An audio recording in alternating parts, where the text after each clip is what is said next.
하나님의 말씀은 요한복음 11장 25, 26절입니다. 같이 합독합니다. 예수께서 이르시되 나는 부활이요 생명이니 나를 믿는 자는 죽어도 살겠고 무릇 살아서 나를 믿는 자는 영원히 죽지 아니하리니 이것을 내가 믿느냐. 아멘. 죽은 나사로를 살리기 전에 예수님께서 하신 말씀입니다. 예수님이 속죄오셔서 우리 오라버니를 살려주세요 라고 했는데 그러나 예수님은 늦게 오셨습니다. 예수님이 도착했을 때는 이미 그녀들의 오라버니 나사로는 죽었습니다. 죽은 지 4일이나 지났습니다. 그런데 예수님이 오셔서 돌문을 옮기라 라고 말씀하십니다. 그러니까 죽어서 냄새가 납니다. 이제 뭘 하겠습니까? 하는 그러한 말로 또 원망과 눈물과 하소연의 그러한 푸념을 하고 있죠. 그때에 예수님이 하신 말씀이 나는 부활이요 생명이니 나를 믿는 자는 죽어도 살겠고 무릇 살아서 나를 믿는 자는 영원히 죽지 아니하리니 이것을 내가 믿느냐 그렇게 말씀하십니다. 그러니까 부활이신 예수님, 생명이신 예수님께서 마지막 날 죽었던 육신들을 다 살린단 말이죠. 예수님이 다시 재림에 오실 때 죽었던 몸들을, 썩어있던 몸들을 다 살린다는 겁니다. 그때는요 형체도 없고 냄새도 없고 완전히 아무것도 보이지 않는 그러한 몸도 예수님이 다 살리신다는 겁니다. 그런 예수님이 지금 현재 죽어있는 나사로를 살리지 못하겠느냐 하는 의미로, 그러한 의도로 예수님께서 말씀하실 줄 믿습니다. 이것을 내가 믿느냐 라고 그렇게 마르다에게 예수님이 말씀하셨고, 그러자 드디어 사람을 불러서 돌문을 옮겨 놓았고, 그리고 나서 예수님께서 나사로야 나오라 그렇게 외치십니다. 그러자 죽어있던 나사로가 일어나서 이제 걸어서 나오는 겁니다. 놀라운 일이 벌어졌죠. 충격적인 일이 벌어졌습니다. 그래서 죽은 나사로가 살아난 것 때문에 유대인들에게 다 소문이 나고 온 예루살렘에 다 소문이 나는 바람에 예수님에 대한 인기가 하늘을 치닫게 되는 거죠. 그러고 나서 예수님이 이제 예루살렘에 들어가셔서 십자가를 지게 되는 것입니다. 오늘 이 본문에서 예수님은 자신을 가리켜서 나는 부활이요 생명이다 라고 말씀하십니다. 부활이라고 하는 것은 죽었다가 다시 사는 겁니다. 예수님이 부활이 되기 위해서는, 예수님이 부활하시기 위해서는요 죽으셔야 되는 겁니다. 죽으셔야 되는 겁니다. 그래서 예수님이 죽었다가 부활해야, 다시 살아나셔야 이제 모든 것들이 다 이루어지고 다 완성이 되어지는 것입니다. 예수님께서 나는 다 이루었다 라고 하셨는데 그 다 이루심이 이제 이루어지기 위해서는요 다시 살아나야 되는 것입니다. 다 이루었다라고 하니까 다 이루었다라고 말하는 그 시점에 모든 것이 다 끝난 것이 아니라 예수님이 다 이루었다고 하는 것은 이제 예수님이 살아있는 동안 그 말씀을 하셔야지, 예수님이 살아있는 동안에 그 말씀을 하셔야지 죽고 나서 부활하셔서 말씀하시면 이건 의미가 없는 겁니다. 그래서 마지막에 죽기 직전 마지막에 다 이루었다라고 말씀하셨지만 이제 부활하심으로 말미암아 이것이 입증되어지는 그러한 계기가 되는 거죠. 그래서 예수님은 부활이시다. 부활, 다시 사는 거죠. 그래서 예수님은 죽었던 몸이 다시 살아나시고 또 예수님의 죽었던 영이 다시 살아나시는 것입니다. 몸이 죽고 몸이 다시 살고 영이 죽고 영이 다시 사는 이 과정을 예수님이 거치는 겁니다. 이것을 거치는 이유는 뭐냐? 바로 우리들을 살리기 위함이었다는 거죠. 죽어있는 영혼을 살리기 위해서는요 예수님이 먼저 죽었다가 살아나셔야 되는 겁니다. 예수님은 죽었다 살아나지 아니하고 다른 사람만 살린다? 그러면 이건 좀 이상하죠. 그래서 예수님이 먼저 그 영이 죽었다가 사시고 예수님이 몸이 죽었다가 다시 사신 것 때문에 우리도 예수님 따라서 영원히 다시 살고 우리도 예수님처럼 몸이 다시 살게 되는 줄 믿습니다. 그래서 예수님을 가리켜서 부활의 첫 열매다라고 말씀하시는 거죠. 그래서 첫 열매 대신 예수님을 따라서 우리도 영이 살고 우리도 이제 몸이 다시 살게 된다는 것입니다. 그래서 오늘 본문에서 그렇게 말씀하시죠. 나를 믿는 자는 죽어도 살겠고. 그렇죠? 그래서 이 세상에 사는 동안 나를 믿는 자, 예수를 영접하고 그로 말미암아 거듭난 자는 이제 그렇게 해서 영혼이 살아난단 말이죠. 죽었던 영혼이 다시 살아나고 그렇게 영이 다시 살아있는 상태에서 이제 인생을 살고 하나님을 예비하고 또 하나님과 동의하며 살다가 몸이 죽으면 영혼과 육체가 분리되죠. 영혼과 육체의 분리가 죽음 아닙니까? 그렇게 분리되어 있다가 예수님 재림하게 될 때에 다시 그 몸이 살게 된다는 겁니다. 그래서 영혼과 육체가 하나가 되어져서 영원한 천국에 들어가는 것이죠. 그래서 좀 더 정확하게 말하면 우리의 죽었던 몸이 다시 산다고 했는데 사실은요, 우리 죽은 몸이 다시 사는 게 아닙니다. 지금 현재 가지고 있는 이 몸 다시 살면 뭐 하겠단 말이죠. 그래서 이 몸이 아니고 부활의 새 몸인 겁니다. 그 몸은 지금과 동일한 그 몸이 아니에요. 남자와 여자의 몸, 또 여러 가지 이제 DNA 자체가 지력이 못 미치는 그러한 사람들도 있고, 건강하지 못한 사람들도 있고, 그렇죠. 또 성격상 또 미흡한 사람도 있고, 여러 가지 하자와 문제가 많은 것이 우리 몸 아닙니까? 육신에 하자가 많고 정신적으로도 하자가 많은 그러한 것이 우리 몸 아닙니까? 이 몸이 다시 살면 어떻게 되겠습니까? 이 상태로 천국 들어가면 안 되죠. 그렇기 때문에 그 몸은 어떤 몸이냐? 바로 새로운 몸입니다. 새롭게 창조하는 몸이란 말이죠. 그래서 그 몸을 다시 하나님이 창조해 주시는 겁니다. 그러니까 창조라고 하는 것은 창세기 1장에서 다 끝난 것이 아니고 그때는 육신만 창조한 거죠. 육신만 창조하시고, 그리고 예수님이 십자가에서 죽고 부활하신 것으로 말미암아 우리 영을 창조하시고, 그리고 나서 예수님 재림에 오실 때 우리 몸이 다시 창조를 한다는 거죠. 그래서 이러한 놀라운 창조의 섭리와 원리를 우리가 인식해 나간다고 한다면 하나님의 섭리와 인도하심은 너무너무 아름답고 놀라운 것입니다. 그래서 그 몸이 창조에 있어서 하나님이 전적으로 이제 주도하시고 이끌어 나가지만 우리의 그 새롭게 있게 될 그 몸은 어떤 몸이 될 것인가? 아직 나타나지 않았습니다. 드러나지 않았어요. 그러나 그 몸은 바로 예수님과 같이 신령한 몸이 된다는 겁니다. 그 신령한 몸이 되어지는데 그 몸이 어떻게 우리가 상급을 얻고 천국에서 더 영광스러워질 것인가? 그것을 위해서 우리가 이 땅에서 이제 순종하는 겁니다. 하나님 말씀을 믿고 순종하며 자기를 많이 죽은 그 사람, 그것이 바로 뭐냐? 자기 몸을 형성하는 겁니다. 그게 몸을 형성한단 말이죠.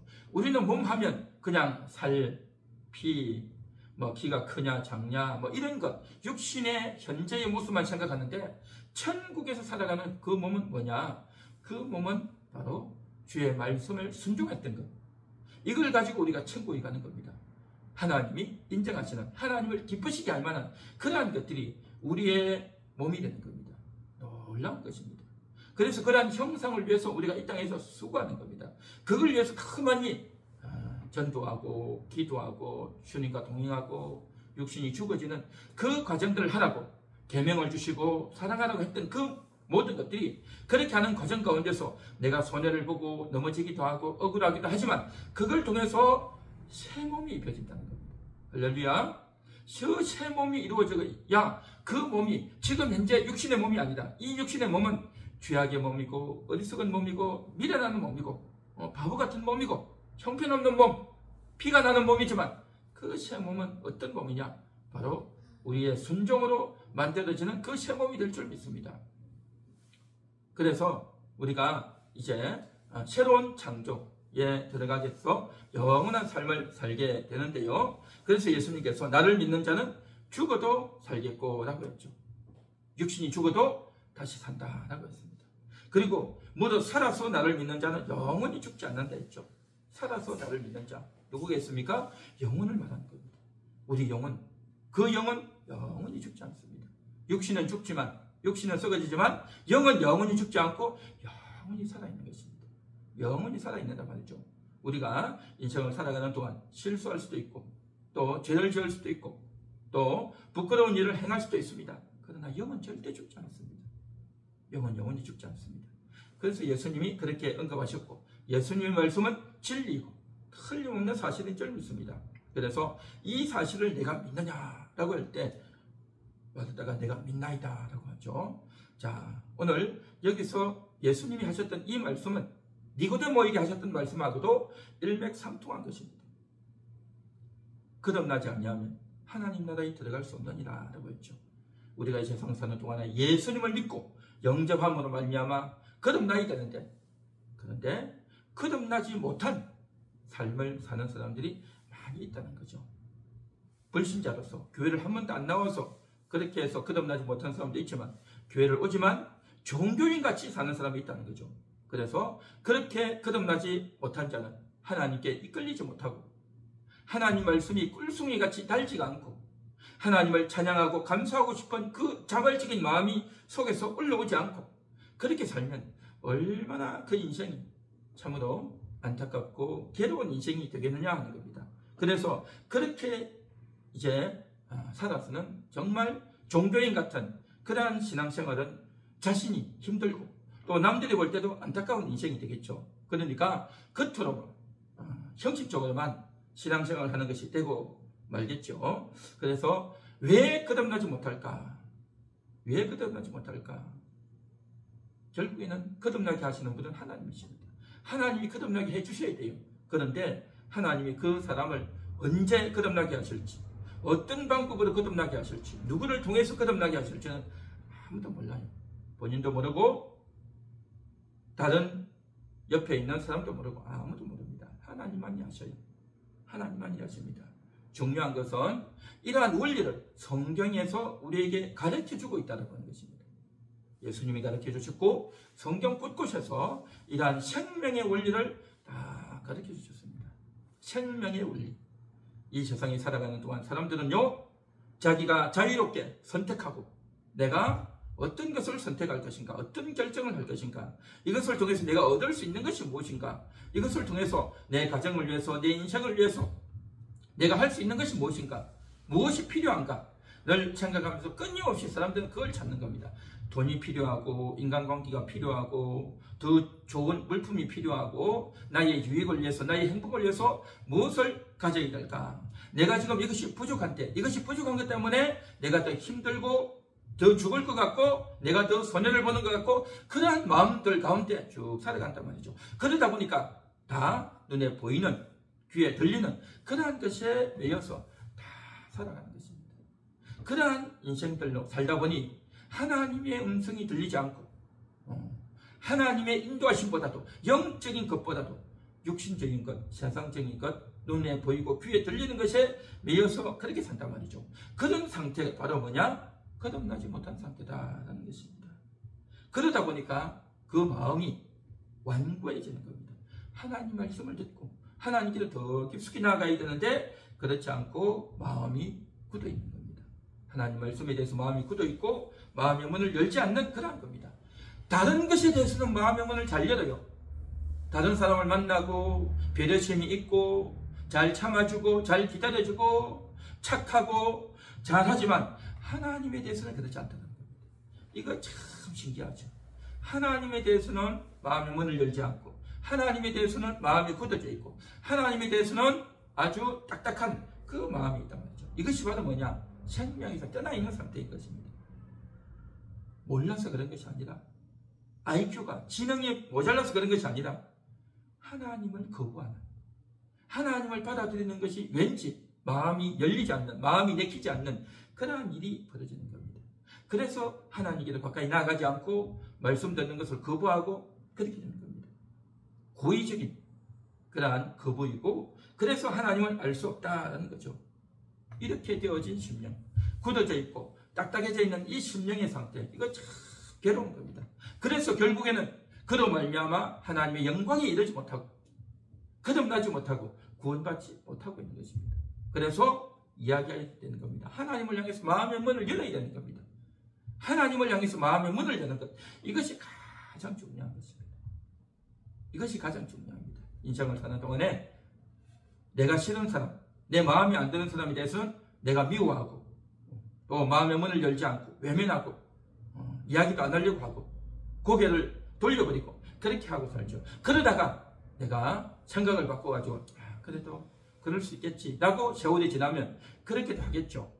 사람에 대해서는 마음의 문을 안 열다가 열 수도 있겠죠. 그런데 하나님에 대해서는 그렇게 하지 않는다는 겁니다.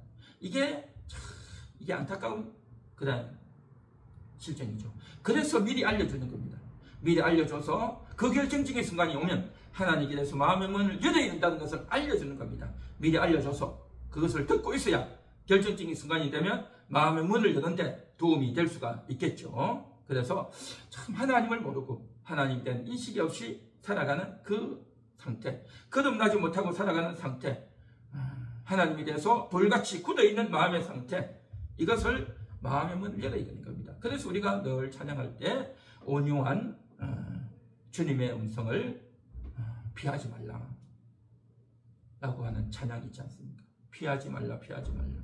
주님이 부르실 때, 주님이 찾아오실 때 마음의 문을 열라라고 하는 것이죠. 그래서 우리의 인생에 있어서 정말 중요한 것은 뭐냐?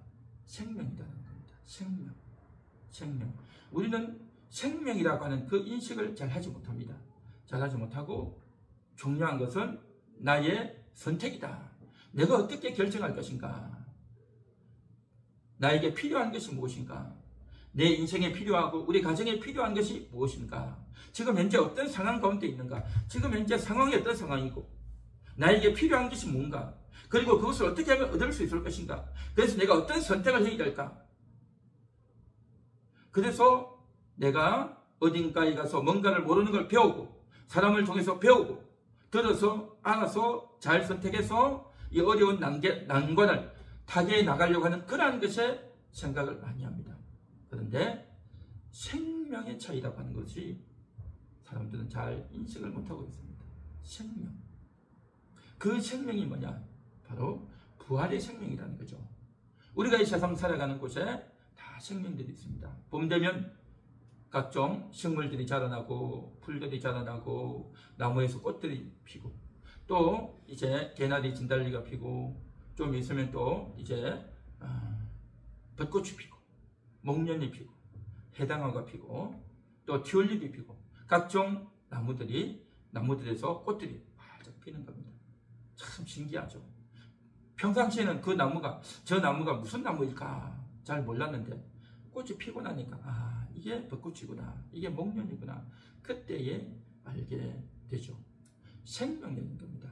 그들이 자랄 수 있도록 이제 햇빛이 주어지고 공기와 바람이 주어지고 땅 속에서 올라온 그 에너지가 올라와서 이제 생명을 꽃피우는 것 아닙니까? 다양한 식물들이 꽃을 피우죠.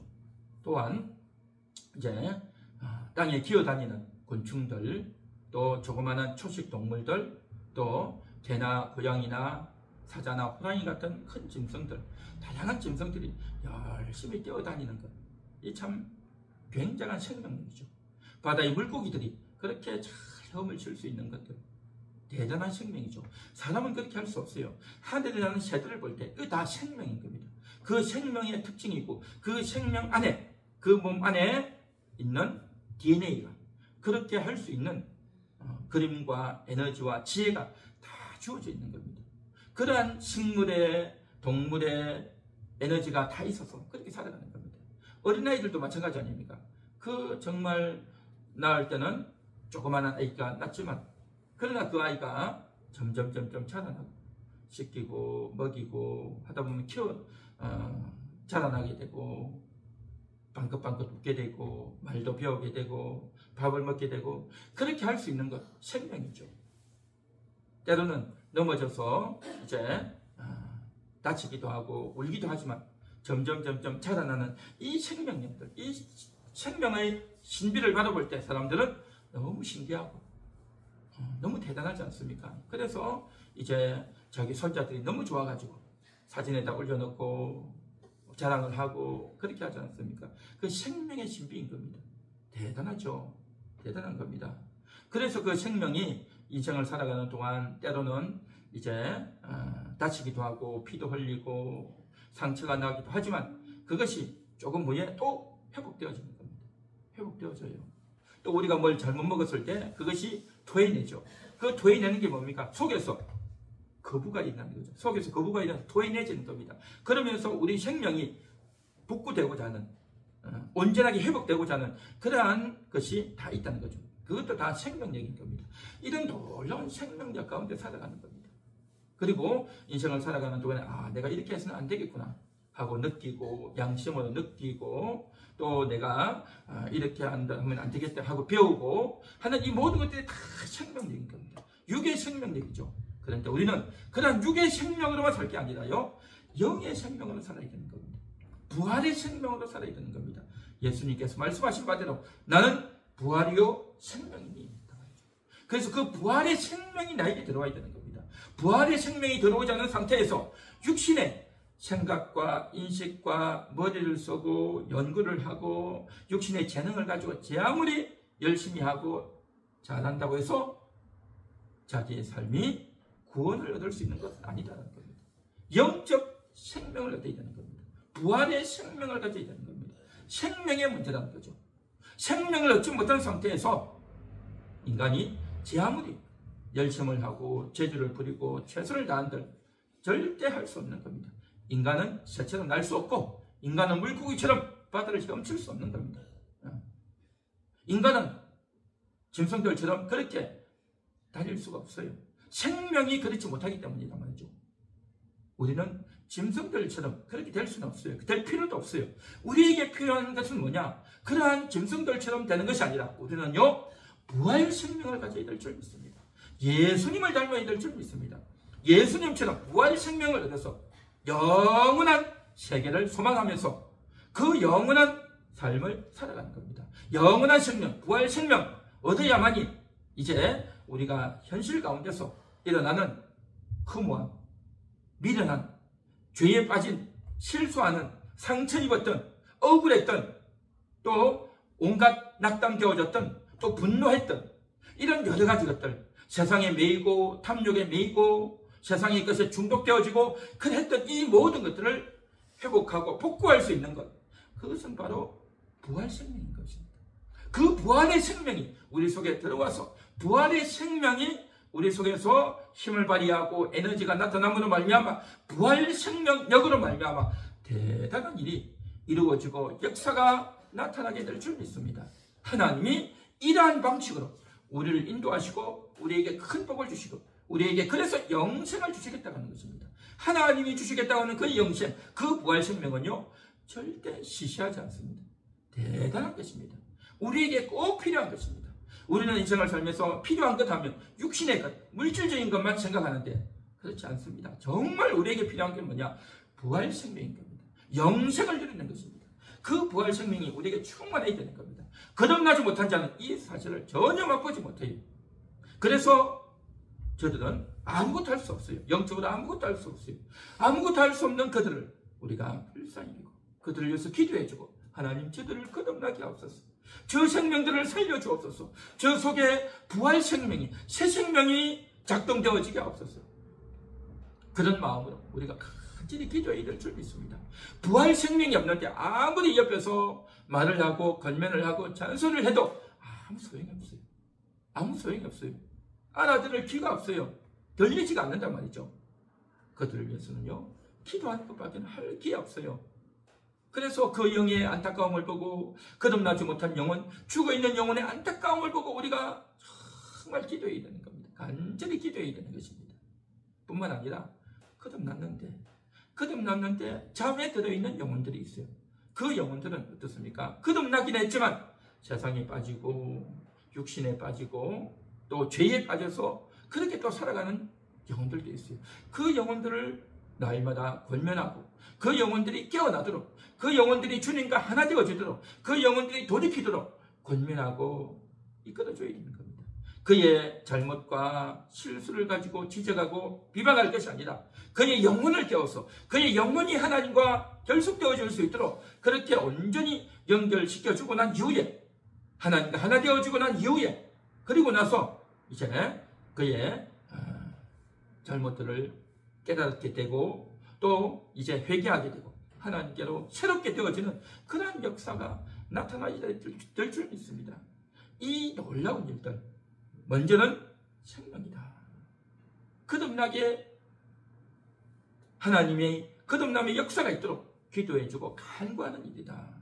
거듭났지만 여전히 실수하고 죄악 가운데 빠져있는 사람을 위해서 말로 책망하고 비난할 것이 아니라 하나님의 역사가 나타날 수 있도록 하나님의 은혜를, 하나님의 생명의 역사를 위해서 이제 권면하고 또 대화해 줄 때, 그리할 때 자동적으로 모든 문제들은 이제 이루어져가고 회복되어 줄 수 있을 것이다 라는 것입니다. 그래서 오늘도 부활이요 생명이신 그 주님의 역사가 한 번도 경험하지 못한 자가 첫 번째 경험하는 것이 거듭남이고, 그렇게 거듭남을 경험한 자가 한 번 경험하는 것이 아니라 계속 경험해야 되는 겁니다. 끊임없이 계속적으로 경험할 수 있도록 하는 것이 바로 목회고 우리 인생이고 우리가 그런 삶을 살아가야 될 줄 믿습니다. 오늘도 부활의 생명이 충만한 그러한 역사가 있는 우리 함께하는 교회가 되기를 원하고, 이것을 위해서 오늘 이 시간도 기도해야 될 줄 믿습니다. 할렐루야.